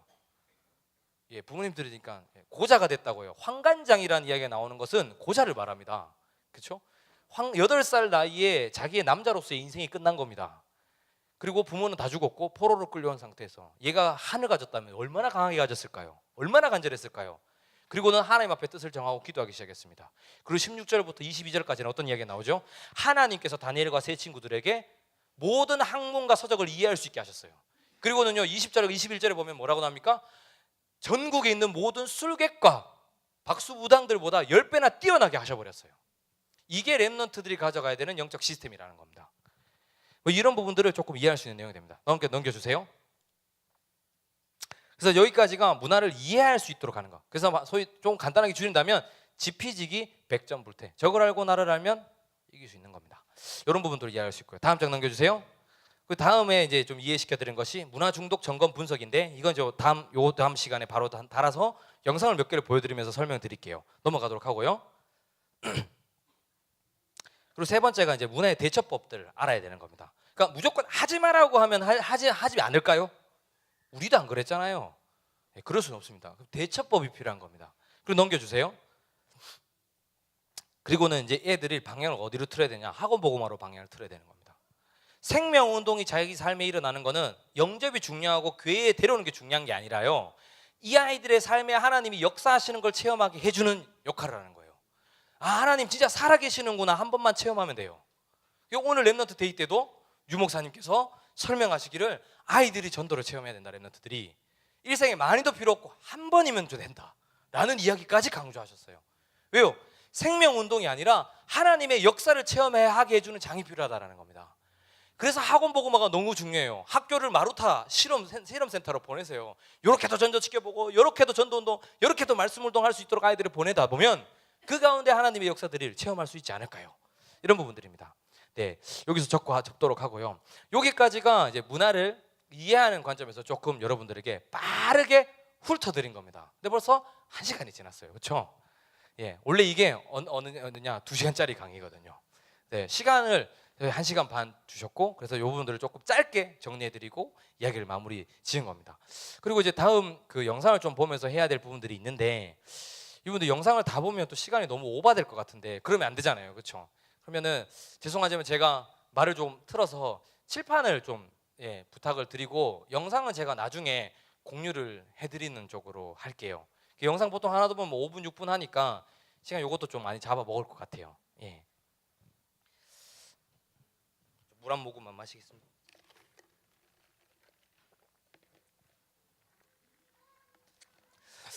문화에 대해서 조금 이렇게 훑어봐 드리니까 아이들을 보는 이제 좀 관점이 조금 더 내려가시죠. 너무 모른다라는 부분에서 생각을 하시면 조금 힘들어집니다. 그래서 아이들을 볼 때 좀 다가가는 입장이 이 아이들의 문화를 조금이라도 이해하고 다가가게 된다면 이 아이들의 사역에 있어서 굉장히 중요한 응답들을 우리가 놓치고 있었구나라는 부분들을 발견하게 되는 거예요. 이게 교사들이 해야 될 굉장히 중요한 마인드 교육입니다. 그래서 이런 부분들이 돼야 될 것 같습니다.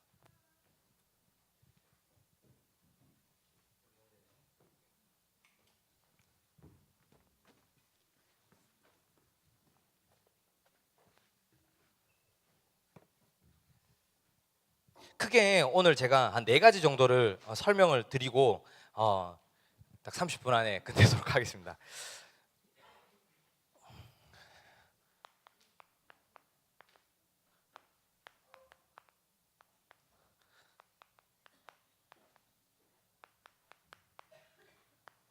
이젠 이걸 기획하는 교사들이 많이 일어나야 됩니다. 어디서요? 주일 학교에서요. 다른 데서는 할 수 없어요. 제가 저희 교회 욕은 아니고 저희 교회 성도님들 두고 제일 많이 하는 기도가 뭐냐면 빨리 아이들이 결혼해서 손자를 보게 하여 주시옵소서라는 기도를 합니다. 왜냐하면 나이가 조금 연세가 드시니까 이제 랩런트를 포기해요.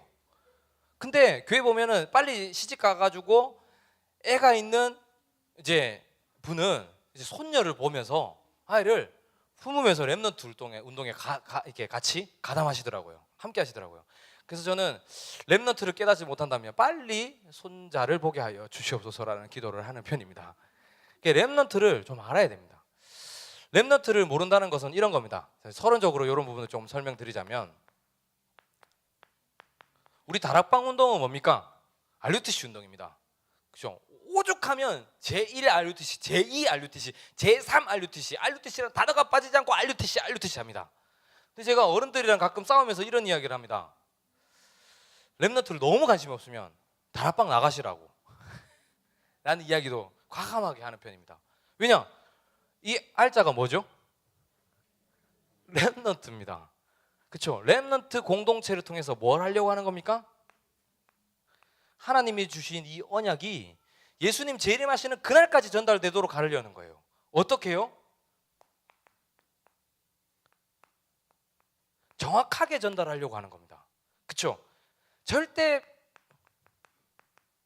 변질 없이 전달하려고 하는 거예요. 근데 우리가 나이가 들고 세월이 지나고 경험이 많이 쌓여가면 변질된단 말이에요. 그래서 아예 어릴 때부터 아예 다른 것이 덜 들어가 있을 때부터 뭐요? 이 복음을 더 정확하게 심어내서 전달하자는 운동이 RUTC 운동이라고 저는 생각을 합니다. 근데 이 부분에 대한 부분이 랩런트에 대한 관심을 빼놓고 보면 이게 R이 아니고 뭘로 바뀌어야 될까요? A로 바뀌어야 돼요. 저 AUTC 운동해야 되지 않습니까? 그렇죠? 어덜트 유니티 트레이닝 이를 가야 되는 겁니다. 그렇죠? 분명히 유 목사님께서 주시는 방향이 이거라는 거예요. 저희 다락방을 통해서 세계복음화 이루시는 또 하나님의 방향 또한 랩런트를 통한 운동이라는 겁니다. 여기에 대한 확실함이 우리 교사들과 사역자들에게는 있어야 되는 거죠. 그렇죠? 자녀가 있든 없든 그거는 둘째 문제고 열정과 한이 있어야 된다고 저는 생각합니다. 디도가 가졌던 그런 간절함들이 있어야 되는 거죠. 자, 이런 부분들을 두고 조금 봐야 되겠습니다.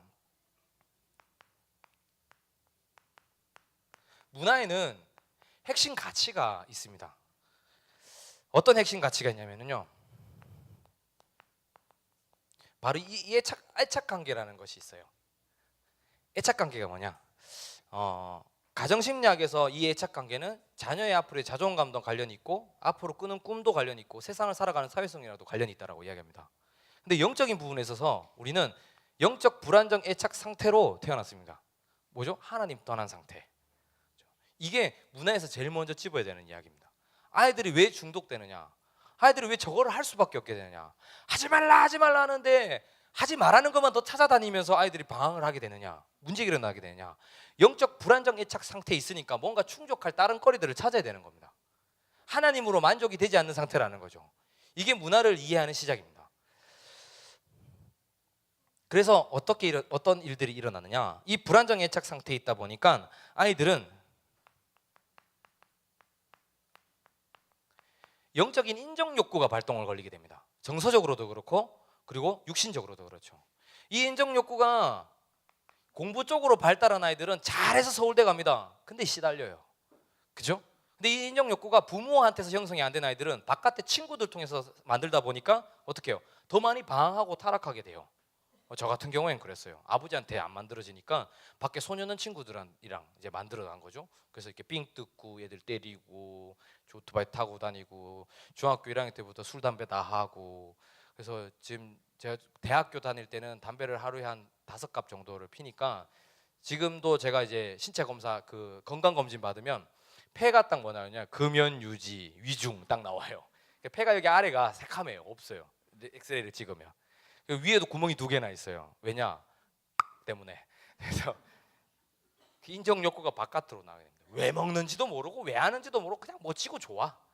그렇죠? 막 오토바이 막 타고 다니면서 사고 치고 막 훔치고 막 경찰 뒤에 쫓아오면은 바로 이렇게 야 이거 하면서 야 빡큐 하면서, 그렇죠? 네 같으면 서겠냐 이렇게 하고 막 도망가고 막 그러다 잡히면 이제 죽도록 맞고, 이제 그런 이제 일들을 인정 욕구랑 관련이 돼 있습니다. 그리고는 또 이 핵심 가치 안에서 이 불안정 애착동에서 우리가 또 알아야 되는 것이, 조금 전에도 설명드렸습니다만은 이 창세기 3장, 6장, 11장이 딱 가치입니다. 나밖에 모르죠. 그죠? 나밖에 모르니까 뭐냐면요, 나를 인정받을 수 있는 돈 버는 것과 성공과 명예에 완전 아이들이 올인해 버립니다. 애들 공부 잘하는 애들일수록 다락방 해갖고 만나갖고 진짜 질문해 보면은요 이거더라고요. 왜 공부 잘하는데, 왜 공부 열심히 하는데? 천소사가 없어요. 천명 소명 사명이 없다는 거죠. 없고 뭐요? 대학 가야죠. 성공해야죠. 그래서 뭐 하나님의 영광을, 다 뻥이잖아요. 아시잖아요. 안 되라니까요. 우선순위가 이미 완전 잘못된 상태로 있습니다. 그리고는요,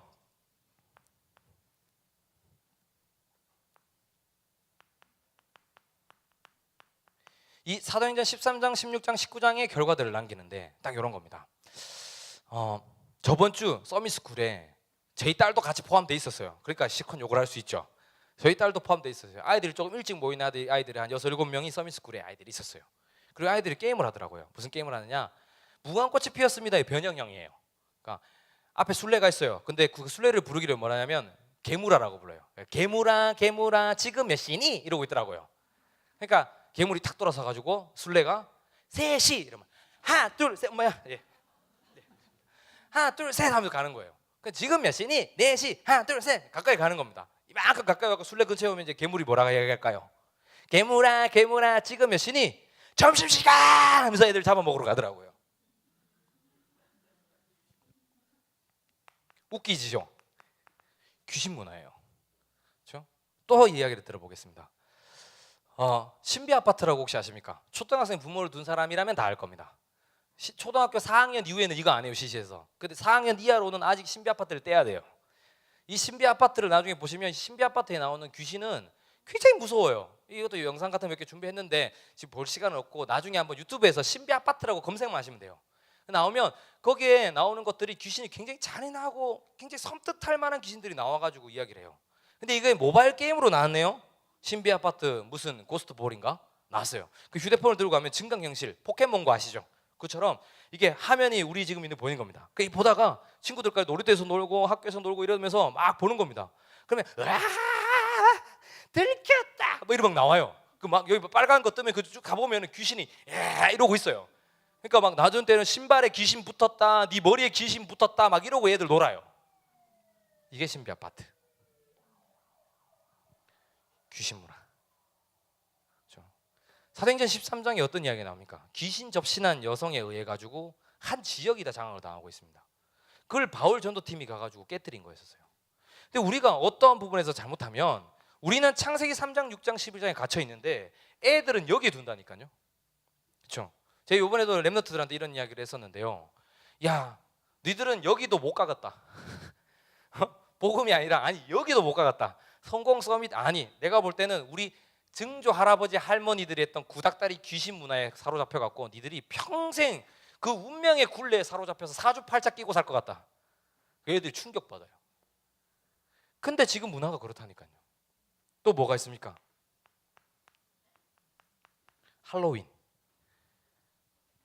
할로윈은 원래 뭐였죠? 켈트족이 했던 귀신을 내어쫓는 풍습이었어요. 그게 이렇게 변형이 돼갖고 미국이 들어온 거예요. 지금 미국에서 하는 할로윈 데는 귀신 분장이 아니에요. 뭐죠? 좀비 분장을 합니다. 좀비로 다 올인하고 있어요.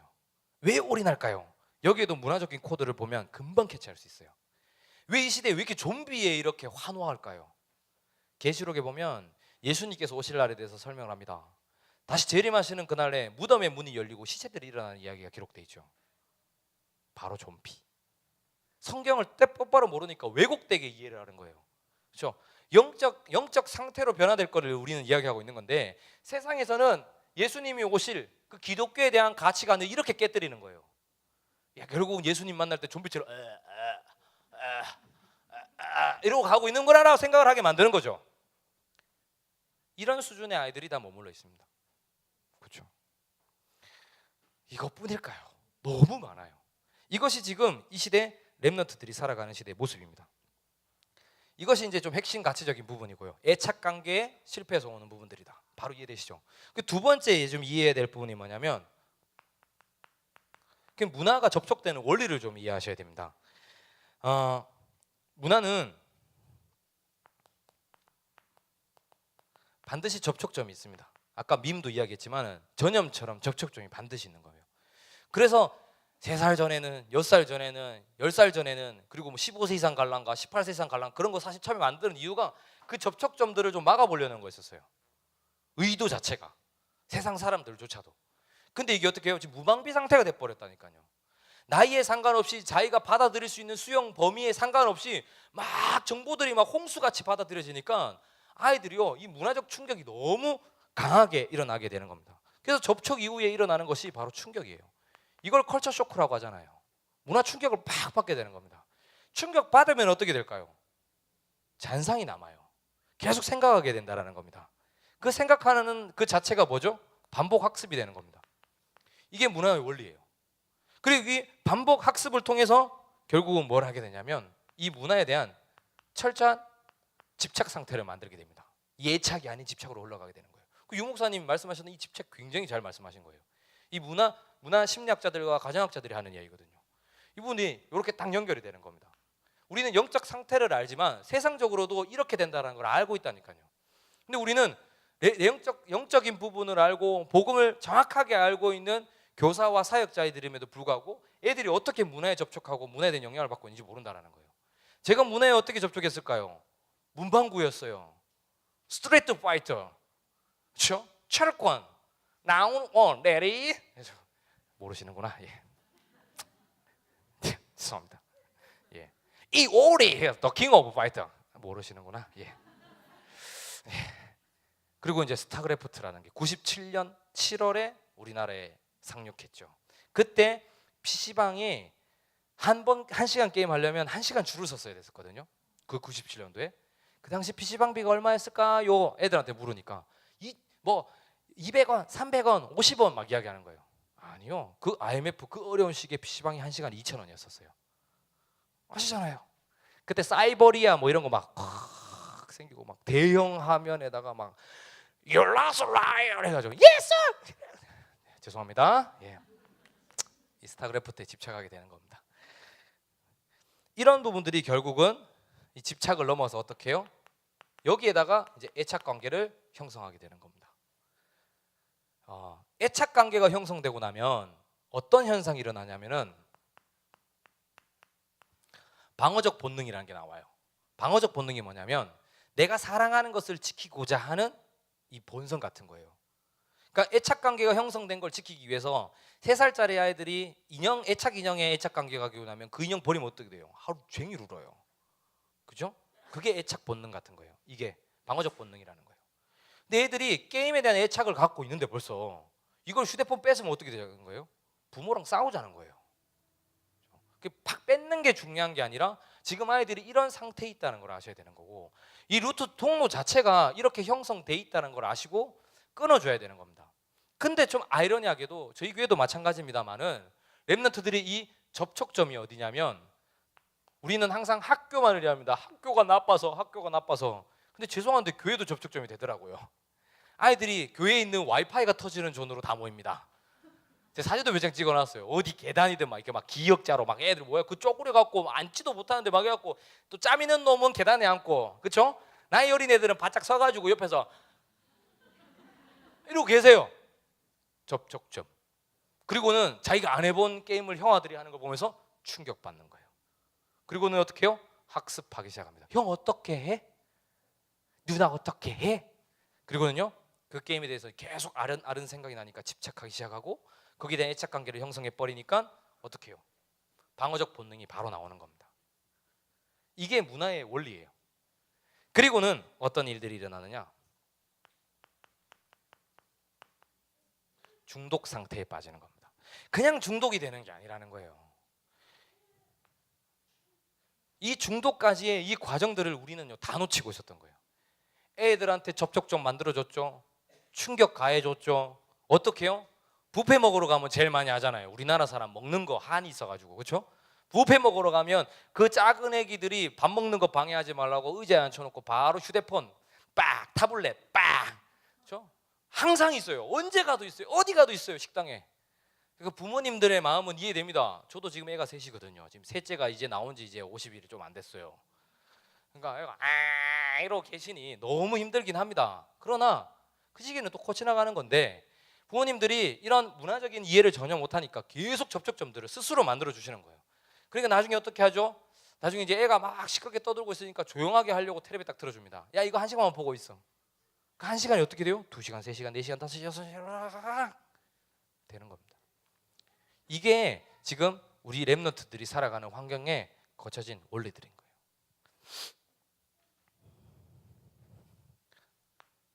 그러면 우리는 어떻게 해야 되느냐? 바로 이 흐름 자체를 좀 바꾸는 시간들이 필요한 거예요. 어떻게 바꿔야 되느냐? 제가 이 시대 흐름도 조금 이야기했습니다만은 조선시대의 예를 한번 들어봅시다. 조선시대에 복음운동이 시작될 수 있었던 진짜 이유는 뭘까요? 선교사님이 잘 들어오셔서 좋은 시스템 만드셔서?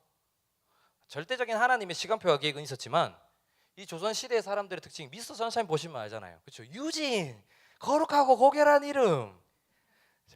또 안 보셨구나. 예. 아니 사모님 여기 교회 이 교사분들은 그 강의 끝나고 나면 저기 산에 올라가 가지고 기도하시고 회사 바로 끝나면 또 바로 또 산에 올라가시고. 예, 그런가 봐요. 예. 참, 너무 멋집니다. 예. 이 문화에 저는 청정 상태에 계신. 뭐 그러네요. 그러니까 반대로 이 더러운 제가 이 소통이 안 되네요. 제가 소통이 안 돼요. 예. 맨날 보는 저는 소통이 안 되는 것 같아요. 다시 좀 돌아가 보겠습니다. 조선 시대에 진짜 있었던 건 뭐냐면 이게 한이었었어요. 특히 서민층에 이 복음이 들어갔잖아요. 부당대우 당하고 뭐 어려움 당하던 그 서민들에게 뭐가 들어갔냐면 복음이라는 게 들어간 겁니다. 저 선교사님들을 통해서. 이게 한이 되니까 어떻게 되냐면요, 이게 바로 간절함으로 바뀌게 되는 거예요. 어떤 간절함요? 우리나라에 복음이 없어서 이렇게 망한 것이구나. 그렇죠. 그리고는요, 이 조선시대 이후가 언제입니까? 바로 이 일제시대 아닙니까? 일제강점기 시대 때. 이때는 더했어요. 그래서 이 일제강점시대 때 특히 3.1운동 당시 이 데이터를 보면 3.1운동 당시 때 대한만세운동을 해가지고 수감된 사람의 23.7%가 기독교인이었어요. 엄청난 영향을 줬던 거예요. 그리고는 일제강점기 이후에 6.25 전쟁 당시에도 가장 사실 진짜 중요했던 건 소년병도 사실은 아니고 우리 영적인 부분을 볼 때 부산에서 기도하던 바로 그 장로의 교회들인 겁니다. 이제 더 이상 남은 게 뭐 있냐? 이제 우리는 죽기 살기로 기도해야 될 것 아니냐? 그렇게 기도했던 것이 이 6.25 전쟁 당시 때 우리나라에 어마어마한 간절함과 한을 가지고 복음운동하게 된 내용들이 되잖아요. 이 바탕에는 사랑의 핵폭탄 손양원 목사님이 계시고 일사가고 주기철 목사님이 계시고 그들의 영향을 받아서 김중곤 박사님, 옥하는 목사님 이런 많은 분들이 어떻게 해요? 대한민국의 70년대, 80년대, 90년대를 거치면서 큰 대부흥운동을 일으켰던 거예요. 뭘 갖고요? 복음의 한을 가지고요. 지금 우리가 필요한 것이 이거밖에 없다라는 거였죠. 그래서 김중곤 박사님 하면 제일 유명한 게 뭡니까? 백문일답 아닙니까? 그렇죠? 어떻게 해요? 우리 가정에 무엇이 필요합니까? 예수는 그리스도. 나의 문제에 무엇이 필요합니까? 예수는 그리스도. 계속 그거 했던 운동 아니냐는 거예요. 그런데 1997년 제가 계속 이야기합니다만은 이때는 아무것도 없었어요. 반대로 아이들은 더 방치돼 나갔어요. 왜요? 먹고 살기 힘드니까. 어른들은 창세기 3장, 6장, 11장 아니요 차라리 창세기 6장 좀 갖춰가지고 돈밖에 모르는 사람들이어서 먹고 살아야 되니까 내 몰려 나가니까 어떻게 해요? 자식들을 방치하기 시작한 거예요. 근데 죄송하지만 우리 다락방도 참 이때 나쁜 짓 했어요. 우리 어른들 훈련 받아보겠다고 막 나가셨잖아요. 제가 상처. 제 중학교 2학년 때 맨날 다 부산 가시더라고. 집에서 뭐 했을 것 같아요? 놀 게 어디 있어요 그 당시. 문 잠가놓고 나가가지고 오토바이 타고 다니고, 그렇죠? 막 이게 술 훔쳐서 먹고 막 방치된 상태. 그 이때 영화도 딱 그거였다니까요. 비트 딱 정우성, 그렇죠? 엑시브 딱 타고 손 쫙. 모르십니까? 예, 죄송합니다. 네, 근데 영화도 배경이 그래요. 하여튼 네. 이런 부분들이 다 맞물리게 된 거예요. 이게 흐름이라는 겁니다. 이때 어떤 운동이 일어났냐면 이때 처음으로 1세대들, 그러니까 제1교포 1.5세대를 데리고 렘넌트 운동이 이때 시작된 거예요. 그렇죠? 이걸 계기로 해서 어떤 일들이 일어나냐면 청소년 전도신학원이 생겨났고, 그리고 이때 이제 강사들에게 강의를 먹여야 되기 때문에 전도학이라는, 렘넌트 전도학이라는 메시지가 이때부터 나왔어요. 이게 하나로 딱 정리된 게 247개 강의인가요? 있어요. 그렇죠? 지금도 청신에서는 이걸 틀고 있습니다만은 렘넌트 사역자들은요 이거 먼저 정통하셔야 되지 않을까라는 생각도 해봅니다. 그럼 굉장히 중요한 건데, 이 한을 가진 운동이 다른 교단에서 없었는데 유일무이하게 다락방에서 렘넌트 살리자 해서 나온 운동이 이때였다는 겁니다. 그 간절함과 한의 흐름이에요. 그렇죠? 이게 바로 RUTC 운동인 겁니다. 렘넌트들을 통하여 이 정확한 언약을 끝까지 전달하게, 다음 세대들이 다른 세대가 되지 않도록 이 복음을 정확하게 변질 없이 원색적인 예수가 그리스도 되심을 전달하는 것, 이거 하자고 모인 것이 사실 우리 다락방 아니겠습니까? 이런 흐름들과 역사들이 있습니다. 그리고는 이런 부분들을 바탕으로 볼 때 우린 성경적인 원리를 딱 이해하고 정립을 할 필요가 있는 겁니다. 세상은 계속 이렇게 흘러갑니다. 이 핵심 가치를 따라가서 정서적인 부분들을 이렇게 따라서 이런 통로들과. 근데 지금 우리가 막을 수 있을까요? 지금 생각하니까 깝깝하시죠? 우리가 한 일들이고 해결할 수 없어요. 그래서 무엇이 있죠? 우리에게는 예수 그리스도의 복음이 있는 거예요. 이 복음의 원리를 찾아줄 필요가 있습니다. 이거는 굉장히 간단하게 정리할 수 있습니다. 창세기 1장 26절에서 27절에 보면 뭐가 나오냐? 하나님의 형상이 있습니다. 형상이 나옵니다. 우리가 우리의 형상으로 남자 여자를 만들고, 그렇죠? 이 하나님의 형상을 회복시키는 것이 성경적인 가장 우리 렘넌트들의 치유 방법이 되게 됩니다. 근데 이걸 하려면 우리가 놓치고 있기 때문에 우리가 먼저 회복할 필요가 있겠죠. 그리고 두 번째 좀 생각해야 되는 것이 창세기 1장 28절입니다. 28절에 보면은 네 가지 단어가 나옵니다. 뭐냐면 생육하고 번성하고 충만하고, 그리고는 마지막에 뚝 떨어져서 정복이라는 단어가 나오죠. 무엇이냐면 우리가 하나님이 주시는 원리가 아니라 세상의 원리를 갖고 세상의 인정 욕구들 때문에 하나님의 애착관계를 형성하지는 못하고, 다시 이야기하면 임마누엘을 우리가 먼저 누리지 못하고, 내 인생의 내 모든 삶의 주인 되시는 그 그리스도를 누리지 못하고, 우리도 이 루트대로 살아왔잖아요. 우리도 이것 때문에 계속 영향받아 왔잖아요. 우리도 잘못된 상업적 비전 공유 너무 많이 당해가지고 빚 없는 사람 없고, 이 시대는. 그렇죠? 우리 살아가는 시대도 조금만 더 하면 되지, 이것도 하면 되지라는 식으로 우리는 살아왔다라는 거예요. 이런 시대에 우리가 이제는 진짜 회복해야 되는 거는 이 복음 가지고 하나님이 주셨던 성경적 문화 원리를 회복해야 된다는 겁니다. 첫 번째, 우리의 렘넌트들에게 하나님의 형상이 회복되도록 해야 된다. 하나님의 형상의 회복은 저는 딱 하나랑만 관련이 있다 생각합니다. 예배의 성공이 인생의 성공. 아이들이 그 자리에 앉아 있게 하는 것부터 시작이고요. 우리 대부분 어떡합니까? 주일 대예배 때 야 니들은 좀 나가서 놀다 와라. 나가서 놀면서 접촉하고 충격받고 학습받고 집착해서 애착 가갖고 중독돼갖고 들어옵니다. 그리고 이제 중학교 돼갖고 닌 좀 예배 앉아있으라. 앉을 수 없죠. 어떻게 앉습니까? 우리가 그래 만들어 놓고. 이게 문제라는 겁니다.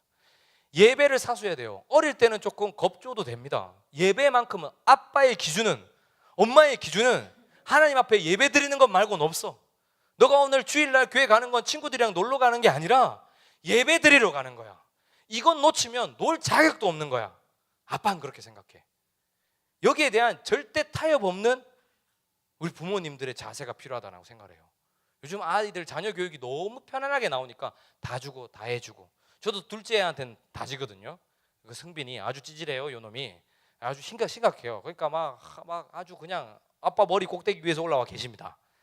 그러나 얘한테도 제가 굉장히 무섭게 하는 거 딱 하나, 예배. 너 이 자리에 무조건 앉아 있어야 돼. 낙서해도 좋고 그림 그려도 좋지만 이 자리는 무조건 앉아 있어야 돼 라고 이야기합니다. 아직은 이해가 안 되기 때문에. 그러나 거기서부터 만들어 나가는 것이 하나님의 형상의 회복의 시작이 아닐까. 이것이 또한 진짜 진정한 치유요, 많은 세상의 문화적인 원리로부터 아이들을 해방시키는 정도가 아니고 보호할 수 있는 가장 좋은 곳이 아닐까라는 생각을 해봅니다. 그리고는 두 번째, 이 하나님의 형상을 가지고 이제 생육하고 번성하고 충만하고 정복을 해야 됩니다. 자, 이렇게 못 살았다는 증거가 바로 이거예요. 세계 1, 2, 3차 대전이 있었잖아요. 대전의 그 전쟁의 이유가 뭡니까? 자기들이 못 먹고 사니까. 독일이 갑자기 경제 침체가 오면서 어떻게 해요? 들고 일어나갖고 유럽 전체를 뒤집어 버렸어요. 일본이 섬나라다 보니까 이러다가는 우리가 죽겠다 싶으니까 어떻게 해요? 발전된 문화들을 갖고 치고 올라왔던 거였어요. 인간적 방법의 생육만 고민하면 그런 일이 일어나요. 근데 우리 부모님들과 선생님들은 우리 렘넌트들에게 성경적 기준에서 생육할 수 있는 법을 가르쳐 주지 못하고 어떻게 해요? 세상에선 이렇게 살아야 되니까 너도 이렇게 살아라고 가르치고 있다는 거예요. 그러니까 아이들이 생육이 어떻게 되냐면 경쟁 구도로 갑니다. 누군가는 짓밟고 올라가야 돼. 내가 누구보다는 더 잘나야 돼. 이렇게 하게 된다는 거죠. 절대 그렇지 않습니다. 우리는요, 생육의 방식은 생명에 있습니다. 하나님의 말씀으로 우리는 살아가는 거죠. 우리가 누구에게 부당 대우를 당해도, 핍박당해도, 어려움들이 있어도, 사실 좀 못 먹어도, 잘 못 살아도, 어떤 세상에서 말하는 위치에 우리가 있지 못하더라도 우리는 하나님의 말씀으로 살아가는 겁니다. 이게 우리가 가지고 있는 생육의 원리. 그리고 번성은요, 이 하나님이 주신 번성은 하나님 나라의 비밀을 누리는 것이죠. 근데 우리 렘넌트들에게 제일 중요한 이 하나님 나라를 누리는 전도와 선교에 대해서 잘 비전을 안 심어주는 것 같아요. 어떻게 번성하도록 만들죠? 네가 이렇게 해갖고 대학 가갖고 이렇게 벌어야 되는 거야. 지금부터 너는 땅을 투자를 해야 돼. 유대인들 봐, 몇 억씩 들고 시작한다잖아. 이런 이야기들만 계속하고 있어요. 그게 아니라는 거예요. 우리가 진짜 알아야 되는 번성은 하나님 나라의 번성이에요. 그렇죠? 기준이 틀려지면 안 된다니까요. 너는 돈 못 벌어도 돼. 평생 집 없어도 돼. 차 없어도 돼. 그러니까 또 막 찌질해지고 막 우울해지고 막 슬퍼집니까? 네. 저는 그렇게 생각합니다. 진짜 렘넌트들을 위한 번성은 하나님 나라가 내 삶에 확장되는 걸로 기뻐하고 행복하고, 이것이 인생의 기준이 되게 해주는 거. 이게 번성. 그리고 나면 충만의 비밀은 누릴 수 있게 되는 거죠. 어떻게 해요? 그리스도로 만족합니다. 그렇죠? 그리스도로 충분합니다. 오늘 렘넌트 데이 메시지였어요. 그렇죠?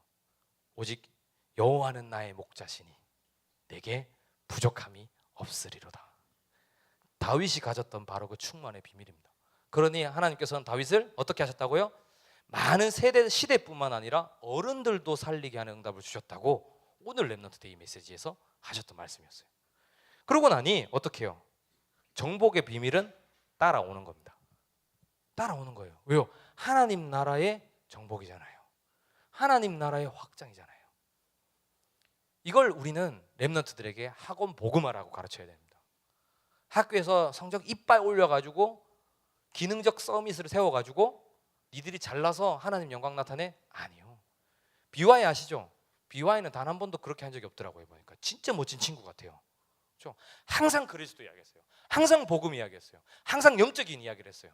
나는 니들이랑 달라 했어요. 나는 돈 보고 살아가지 않는다는 랩. 그리고 최근에 그 가오갤이라고 하십니까? 또 이게 또 말을 줄이니까 또 모르시는데, 그렇죠? 다 숲에 사시니까. 네. 가디언 오브 갤럭시라는 영화가 있어요. 그 영화의 주인공이 굉장히 신실한 크리스찬인데 작년에 수상 소감을 발표했던 영상이 있었어요. 와, 수상 소감이 나와갖고 막 간증을 해요. 니들 그래 살면 안 돼. 주일학교 교회 예배 이런 이야기를 거기서 해요. 와, 진짜 멋지더라고요.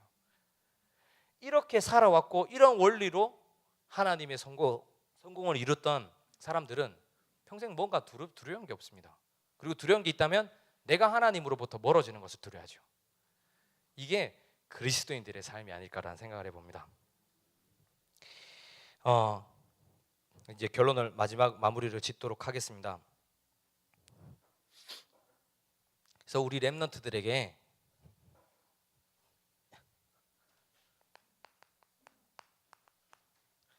이제 진짜 해야 될 일은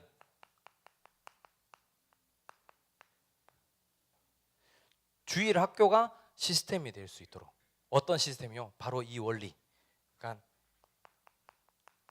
기준을 놓치지 않을 수 있도록 기준을 계속 잡아주는, 모든 것이 흔들리지만 여기만큼은 흔들리지 않는다라는 부분들, 성경적 기준을 끝까지 제시해 줄 수 있는 기관적 사역이 될 수 있도록 하셔야 되고, 두 번째 부탁드리는 것은 시스템의 이것도 원리적인 부분인데요. 시스템은요, 모든 걸 갖추고 있어요. 시스템입니다. 그렇죠? 어떤 거요? 아이들의 동질감을 느낄 수 있는 열린 예배가 될 수 있도록 조금 모색해 보시고 기대해 보시는 건 어떨까 싶어요. 딱딱한 자리에 앉아서 예배 드리는 것, 이제 사실 식상합니다. 그때 풍금 가지고 치면서 아버지 할아버지 세대들이 했던 그 예배 그대로 그 시스템들을 지금도 그대로 유지하고 있지 않습니까? 그게 나쁘다는 것은 아니지만 우리 렘넌트들에게는 반대로 이게 문화 충격이에요. 제 이게 문화 충격이라고요. 왜 여기를 가둬갖고 막 학원도 이렇게는 안 하는데 요즘 기숙학원이야? 뭐 이러면서 막 시달리는 겁니다. 그래놓고 막 또 문화상품권을 또 막 뿌려대요. 막 그러니까 막 이걸 어디에 장단을 맞춰야 하는지 뭐 이러고 되는 겁니다. 아이들이 진짜 동질감을 열릴 수 있는 열린 예배. 그리고 이 세 번째, 지금 이 시대에 흘러가는 정보들을 우리 교사님들은 문화적 이해 관점, 특히 성경적 가치관을 가지고 문화적 이해하시는 능력들을 소양하시고 아이들에게 조금씩 포론할 수 있다면 굉장히 좋을 것 같습니다. 이것이 아이들과 더 이렇게 함께 할 수 있는 부분이 되거든요. 그래서 이런 부분들을 가지고 좀 기도하시면서 도전해 보시는 건 어떨까라는 생각이 듭니다. 지금까지 긴 시간 강의 들어주셔서 너무 감사합니다.